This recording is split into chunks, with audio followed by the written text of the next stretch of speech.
Stock market లో invest చేసి మీ డబ్బులు డబుల్ చేసుకోవాలనుకుంటున్నారా? సుందరరామిరెడ్డి గారి లైవ్ సెమినార్ కి అటెండ్ అవ్వండి.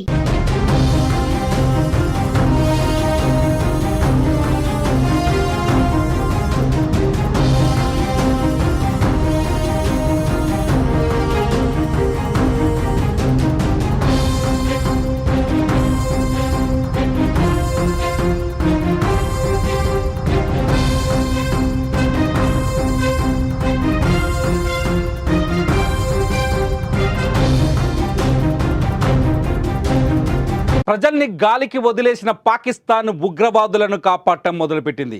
ఏ క్షణమైన యుద్ధం వస్తే ఉగ్రవాదులు అడ్డంగా దొరికిపోతే ప్రపంచ దేశాల ముందు దోషిగా నిలబడాల్సి వస్తుందని పాకిస్తాన్ ఉగ్రవాదులను సేవ్ చేసే పని చేస్తోంది.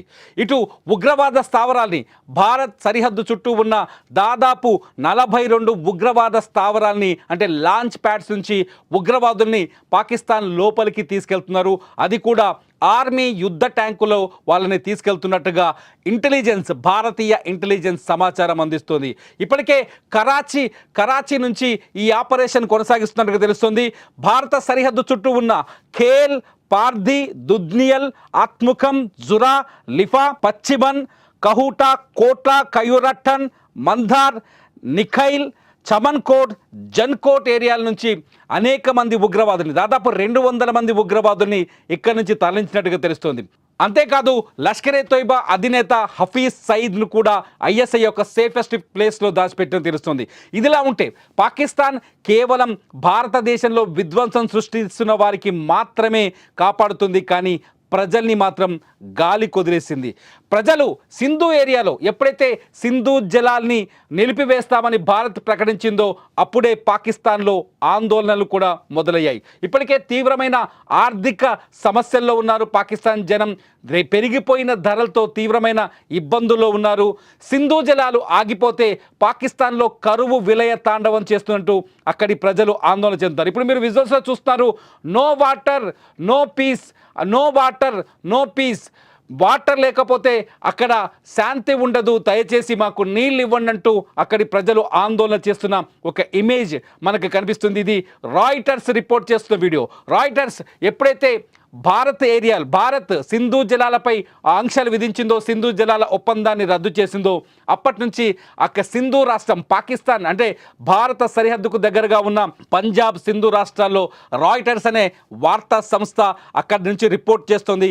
అక్కడి రైతులు తీవ్రమైన ఆందోళనలో ఉన్నారని, కన్నీళ్లు పెట్టుకుంటున్నారని చెప్తుంది. అంతేకాదు పాకిస్తాన్లో జరుగుతున్న ఆందోళనలను, నిరసనలను కూడా వీడియోల రూపంలో రాయిటర్స్ బయట పెడుతుంది. పాకిస్తాన్లో తీవ్రమైన ఆందోళన జరుగుతున్నాయి, దయచేసి ఈ రెచ్చగొట్టే విధానాన్ని మానుకోండి అంటూ అక్కడి పాకిస్తాన్ ప్రభుత్వాన్ని హెచ్చరిస్తున్నారు. వీళ్ళంతా ప్రజలు కేవలం సింధు జలాలు ఆగిపోతాయన్న భయంతో వీళ్ళంతా ఆందోళన ఉన్నారు. పాకిస్తాన్లో చాలా చోట్ల ప్రజల ఆందోళనల్ని చెదరగొట్టడానికి, ప్రజల తిరుగుబాటుని ఆపడానికి సైనిక చర్యను చేపట్టారు. పోలీసులు విచక్షణ రహితంగా అక్కడి ప్రజల్ని కొడుతున్నారు. ఇప్పటికే సింధు జలాల విషయంలో సింధు రాష్ట్రానికి పంజాబ్ రాష్ట్రానికి మధ్య తీవ్రమైన ఉద్రిక్తతలు ఉన్నాయి. పంజాబ్లో దాదాపు 3 కోట్ల ఎకరాలకు సింధు జలాలు అందుతున్నాయి. సింధు రాష్ట్రానికైతే కేవలం 80 లక్షల ఎకరాల్లో మాత్రమే జలాలు అందుతున్నాయి. దీంతో సింధు ప్రజలు పంజాబ్పై యుద్ధం చేస్తున్నారు. అక్కడే పాకిస్తాన్ పంజాబ్పై యుద్ధం చేస్తున్నారు. పంజాబ్లో నీటిని ఆపుతున్నారని, సింధు జలాలను ఆపేస్తున్నారని యుద్ధం చేస్తున్నారు. ఒకవేళ భారత్ ఇప్పుడు సింధు జలాల్ని పూర్తి స్థాయిలో కట్టడి చేస్తే, ఒప్పందాన్ని రద్దు చేసిన తర్వాత ఇక్కడ భారత్ ప్రాజెక్టులని పెంచే అవకాశం కనిపిస్తుంది, సింధు జలాల్ని ఆపే అవకాశం కనిపిస్తుంది. సింధులో కలిసే ఉపనదుల నీళ్లను కూడా అడ్డుకునే అవకాశాలు స్పష్టంగా ఉన్నాయి. ఈ నేపథ్యంలో ఒకవేళ సింధు జలాలు ఆగిపోతే 80% పాకిస్తాన్ ఎడారిలా మారిపోతుంది. మేము ఆకలి చావులు చస్తామంటూ అక్కడి ప్రజలు తీవ్రమైన ఆవేదనతో ఉన్నారు. ఉద్రిక్తతలను తగ్గించాలి, సింధు జలాల్ని తిరిగి భారత్ను ఒప్పించి సింధు జలాన్ని పాకిస్తాన్కు శాశ్వతంగా వచ్చేలా చర్యలు తీసుకోవాలంటూ పాకిస్తాన్ ప్రజలు ప్రపంచాన్ని వేడుకుంటున్నారు. పాకిస్తాన్ ప్రభుత్వం మాత్రం సింధు జలాల విషయంలో చాలా ఉద్రిక్తంగా మాట్లాడుతుంది, వివాదాన్ని రెచ్చగొట్టే విధంగా మాట్లాడుతుంది. పాకిస్తాన్ ప్రభుత్వం చాలా స్పష్టంగా పాకిస్తాన్ విదేశాంగ శాఖ మంత్రి కావచ్చు, ఉప ప్రధానులు కావచ్చు, ప్రధాని కావచ్చు, సింధు జలాన్ని ఆపితే భారత్తో యుద్ధం మొదలైనట్టే అని ప్రకటిస్తున్నారు. అంతేకాదు భారత్ మీద దాడి చేసేందుకు 130 అణుబాంబులను సిద్ధం చేశామంటూ పాకిస్తాన్ మంత్రులు మాట్లాడుతున్నారు. అక్కడి ప్రజాభిప్రాయానికి వ్యతిరేకంగా పూర్తిగా పాక్ ప్రభుత్వం ప్రవర్తిస్తున్నట్టుగా అర్థమవుతుంది. ఇప్పటికే తీవ్రమైన ఆర్థిక ఇబ్బందుల్లో, ఆర్థిక మాంద్యంలో కూరుకుపోయింది పాకిస్తాన్. అక్కడ పాలు కొనాలి అంటే కనీసం 300 పాకిస్తానీ రూపాయలు ఖర్చు చేయాలి ఒక లీటర్ పాల కోసం. అక్కడ పిల్లలకు ఫుడ్ కూడా ఇవ్వలేని, పసిపిల్లలకు పౌష్టికాహారాన్ని కూడా ఇవ్వలేని స్థితిలో ఉంది పాకిస్తాన్. అత్యధిక ధరలతో తల్లడిల్లిపోతున్నారు పాకిస్తాన్ ప్రజలు. పాకిస్తాన్ ప్రజల ఆకలి కేకల్ని వదిలేసిన పాకిస్తాన్ ప్రభుత్వం కేవలం భారత్ పైన ఎలా పగ తీర్చుకోవాలి, ఉగ్రవాదాన్ని ఎలా రెచ్చగొట్టాలి, సరిహద్దుల్లో రక్తపాతాన్ని ఎలా పారించాలని ఒకే ఒక ఉద్దేశంతో ముందుకెళ్తుంది. ఈ ఉద్దేశం వల్లనే పాకిస్తాన్ ఇవాళ ప్రజల అభిప్రాయాన్ని వదిలేసి, ప్రజల ఆందోళనల్ని వదిలేసి, ప్రజల నిరసనల్ని వదిలేసి కేవలం ఉగ్రవాదుల్ని కాపాడే చర్యలు చేపట్టింది. సరిహద్దుల్లో సైనికుల్ని మోహరిస్తున్నామనే వంకతో సైనికుల దగ్గరున్న అర్రకొర్ర యుద్ధ ట్యాంకుల్లో ఉగ్రవాదుల్ని సేఫెస్ట్ ప్రాంతాలకు తరలిస్తుంది. పీఓకేలో ఇప్పటి వరకు ఉగ్రవాద శిక్షణ కార్యక్రమాలు ఇచ్చిన పాకిస్తాన్ దాదాపు 42 లాంచ్ ప్యాడ్లని ఉగ్రవాదుల కోసం అరేంజ్ చేసింది. ఆ 42 లాంచ్ ప్యాడ్ల నుంచి సుశిక్షితులైన ఉగ్రవాదుల్ని ఇంకా పాకిస్తాన్ లోపలికి తరలిస్తున్నట్టుగా భారత ఇంటెలిజెన్స్ నిఘా వర్గాలు బయటకు తెలియజేస్తున్నాయి. ఇదంతా చూస్తుంటే కేవలం పాకిస్తాన్ ఉగ్రవాదం కోసం తమ దేశాన్ని సర్వనాశనం చేస్తున్నట్టుగా స్పష్టంగా అర్థమవుతోంది. రాయిటర్స్ సంస్థ ప్రతినిధులు పాకిస్తాన్లోని సింధు, పంజాబ్ రాష్ట్రాల్లో పర్యటిస్తున్నప్పుడు ఒక్క రైతు కూడా పాక్ చర్యల్ని సమర్థించటం లేదు. ఒక్క పాకిస్తాన్ రైతు కూడా యుద్ధం కావాలని కోరుకోవట్లేదు. పాకిస్తాన్ ప్రజలు చాలా స్పష్టంగా చెప్తున్నారు, పాకిస్తాన్లో ఉగ్రవాదాన్ని కాదు పెంచి పోషించాల్సింది, ఆర్థిక వ్యవస్థని పెంచి పోషించాలి అంటున్నారు.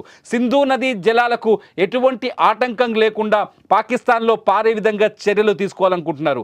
ఏదైతే ప్రపంచ బ్యాంకు భారత్ పాక్ మధ్య 1960లో ఈ ఒప్పందాన్ని కుదిర్చిందో ఆ ప్రపంచ బ్యాంకు పాకిస్తాన్కి బుద్ధి చెప్పి సింధు నదీ జలాలని యథావిధిగా కొనసాగే విధంగా చర్యలు తీసుకోవాలని వేడుకుంటున్నారు. చాలామంది పాకిస్తాన్లో ఉన్న ఆర్థికవేత్తలు కావచ్చు, పాకిస్తాన్లో ఉన్న లెక్చరర్స్ కావచ్చు, మేధావులతో కావచ్చు, రాయిటర్స్ మాట్లాడుతున్నప్పుడు వాళ్ళు చాలా స్పష్టంగా చెప్తున్నారు, ఒకవేళ సింధు జలాలు ఆగిపోతే పాకిస్తాన్ మెడకి ఉరి బిగించినట్టే, ఒకవేళ సింధు జలాలు రాకపోతే పాకిస్తాన్ ఎడారి కావడం ఖాయమని చెప్తున్నారు. ఇప్పటికే వర్షాలు లేక పాకిస్తాన్లో అనేక ప్రాంతాల్లో ప్రజలు తీవ్రమైన ఇబ్బందులు ఉన్నారు.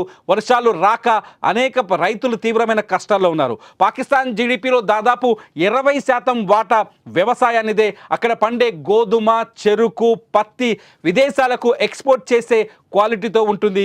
ఈ నేపథ్యంలో రైతులు మేము తీవ్రంగా దెబ్బతింటామనే ఆందోళనలో ఉన్నారు. ఒకవేళ పాకిస్తాన్కి సింధు జలాలు రాకపోతే నిజంగానే తాగునీటి కష్టాలు కూడా వస్తాయని చెప్తున్నారు. ఇప్పుడు స్క్రీన్లో చూసిన మొబైల్ లైట్లతో కొందరు ఎజిటేట్ చేస్తున్నారు, ఆందోళన చేస్తున్నారు, అక్కడ ప్రభుత్వ కార్యాలయాన్ని చుట్టుముట్టే ప్రయత్నం చేస్తున్నారు. వీళ్ళంతా ఎక్కువ మంది ఇక్కడ తాగునీటి కష్టాల కోసం, తాగునీళ్ళ కోసం ఇబ్బంది పడుతున్నారు. ఈ ఎజిటేషన్స్ అన్నీ పాకిస్తాన్లో నీళ్ల కోసమని అంతర్జాతీయ వార్తా సంస్థలు ధృవీకరిస్తున్నాయి. ఇదంతా చూస్తుంటే పాకిస్తాన్ కేవలం భారత్ పైన పగ తీర్చుకోవడానికి ప్రయత్నిస్తోంది తప్ప అక్కడి ప్రజల అవసరాలను తీర్చడానికి ఒక్క నిమిషం కూడా ఆలోచించట్లేదని అర్థమవుతుంది. ఉగ్రవాదాన్ని తరలించడంతోనే పాకిస్తాన్ కుయుక్తి, కుట్ర బుద్ధి, పాకిస్తాన్ పాలకుల ఆలోచన విధానం ఏ విధంగా ఉందో అర్థమవుతుంది. ఇటు టర్కీ, చైనా వంటి దేశాలు తమ వెనక ఉన్నాయనే ఉద్దేశంతో పాకిస్తాన్ ప్రభుత్వం భారత్లో ఉద్రిక్తతల్ని రెచ్చగొట్టే విధంగా రక్తపాతాన్ని పారించేందుకు కుట్రలు చేస్తూనే ఉంది. ఇప్పుడు యుద్ధ వాతావరణం ఉన్నప్పటికీ కూడా ఎటువంటి వెనకడుగు లేకుండా, శాంతి మంత్రం జరిపించకుండా పాకిస్తాన్ కేవలం ఉద్రిక్తతల వైపే నిర్ణయం తీసుకుంటోంది. ఒకసారి చూద్దాం. సింధు జలాలు ఆగిపోతే పాకిస్తాన్కి వచ్చే కష్టాల్లో మొట్టమొదటిది వ్యవసాయం ఆగిపోతుంది, రెండోది వచ్చేసి తాగునీటి అవసరాలు ఆగిపోతాయి. మూడోది వచ్చేసి విద్యుత్ సరఫరా ఆగిపోతుంది. సింధు నదిలో కలిసే ఉపనదులపైన అనేక జల విద్యుత్ ప్లాంట్లు ప్రాజెక్టులు ఉన్నాయి. ఆ జల విద్యుత్ ప్రాజెక్టులన్నీ నిలిచిపోయే ప్రమాదం ఉంది. ఇప్పటికే కశ్మీర్ భారత్ వ్యూహాత్మకమైన అడుగు వేసింది. యుద్ధాన్ని ప్రకటించలేదు, కానీ భారత్ సింధు జలాన్ని ఆపేసింది, సింధు జలాల ఒప్పందాన్ని రద్దు చేసింది. ఇది యుద్ధం కంటే భీకరమైన శిక్ష పాకిస్తాన్కి. ఒకవేళ యుద్ధం చేస్తే పాకిస్తాన్లో రక్తపాతం జరగవచ్చు, యుద్ధం చేస్తే పాకిస్తాన్ నాశనం కావచ్చు, కానీ అంతకంటే ప్రమాదకరమైన చర్య అక్కడి ప్రజల జీవన భృతిని కోల్పోతారు. అక్కడ ప్రజలు ఆకలితో అలమటిస్తారు సింధు జలాలు ఆగిపోతే. అందుకే వ్యూహాత్మకంగానే భారత్ ఈ చర్యలు తీసుకున్నట్టుగా తెలుస్తోంది. సింధు జలాన్ని నిలిపిజేయటం వల్ల పాకిస్తాన్కు కొంతలో కొంతైన బుద్ధొస్తుందని, కనీసం భారత్ని వేడుకుంటుందని. కానీ భారత్ చాలా స్పష్టంగా ఉంది. సీమాంతర ఉగ్రవాదం పైన పాకిస్తాన్ ఒక స్పష్టమైన వైఖరిని ప్రకటించే వరకు సింధు జలాల విషయంలో ఎటువంటి నిర్ణయం తీసుకోదు అంటూ కొందరు విశ్లేషకులు చెబుతున్నారు. ఇటు డిఫెన్స్ విశ్లేషకులు మాత్రం ఏ క్షణమైనా భారత్ పాకిస్తాన్ మధ్య యుద్ధం రావచ్చు అని చెప్తున్నారు. ఇదంతా చూస్తుంటే ఈ ఉద్రిక్త పహల్గామ్ ఉద్రిక్త పరిస్థితి ఏదైనా కీలక అడుగుకు ఇన్ని సంవత్సరాలుగా కొనసాగుతున్న భారత్ పాక్ ఉద్రిక్తతలకు లేకపోతే పగా ప్రతీకారాల మధ్య ఒక కీలక నిర్ణయం తీసుకునే విధంగా అడుగులు వేయించొచ్చనే ఒక చర్చ కూడా ఇప్పుడు ప్రపంచవ్యాప్తంగా నడుస్తుంది. ఏదేమైనా మొత్తానికి పాకిస్తాన్ ప్రజల మనోగతానికి వ్యతిరేకంగా పాకిస్తాన్ ప్రభుత్వం నడుచుకుంటోంది. అక్కడి ప్రజలు శాంతి కావాలంటున్నారు, అక్కడి ప్రజలు నీళ్లు కావాలంటున్నారు, అక్కడి ప్రజలు సింధు జలాలకు ఆటంకం వద్దంటున్నారు. పాకిస్తాన్ ప్రభుత్వం మాత్రం, పాలకులు మాత్రం భారత్పై యుద్ధం చేస్తామంటున్నారు, అణుబాంబులు వేస్తామంటున్నారు. ఉగ్రవాదుల్ని భారత్ పాకిస్తాన్ బార్డర్ చుట్టూన్న ఉగ్రవాదుల్ని ఇతర ప్రాంతాలకు, సురక్షిత ప్రాంతాలకు తరలిస్తున్నారు.